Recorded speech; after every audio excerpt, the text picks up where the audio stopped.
গণপ্রজাতন্ত্রী বাংলাদেশের সংবিধানের 15 ঘ অনুচ্ছেদ অনুযায়ী নাগরিকদের সামাজিক নিরাপত্তা অধিকার নিশ্চিত করা রাষ্ট্রের অন্যতম মৌলিক দায়িত্ব। ফ্যামিলি কার্ড কার্যক্রম এই সাংবিধানিক দায়বদ্ধতাকে আধুনিক ডিজিটাল কাঠামোর মাধ্যমে একটি বৈষম্যহীন ও মানবিক কল্যাণ রাষ্ট্রে রূপান্তরের প্রধান হাতিয়ার বলে আমরা দৃঢ়ভাবে বিশ্বাস করি। মাননীয় স্পিকার, এই কর্মসূচির মূল দর্শনই হচ্ছে ব্যক্তি নয় বরং পরিবারের উন্নয়নের মূল একক। বর্তমানে দেশে প্রচলিত 95টিরও বেশি সামাজিক নিরাপত্তা কর্মসূচির মাধ্যমে সমাজের পিছিয়ে পড়া জনগোষ্ঠীকে সহায়তা প্রদান করা হয়।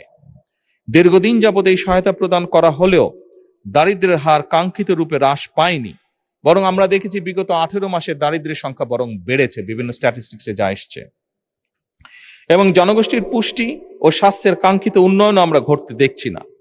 দেখা গেছে কোনো পরিবারে মাকে এ জাতীয় সহায়তা প্রদান করা হলে সহায়তাটি পরিবারের শিশু সহ অন্যান্য সদস্যদের খাদ্য, পুষ্টি, জরুরি চিকিৎসা ও শিক্ষায় ব্যবহার করা হয় এবং অর্থের অপচয় বা অপ্রয়োজনীয় খাতে ব্যয়ের সুযোগ হ্রাস পায়।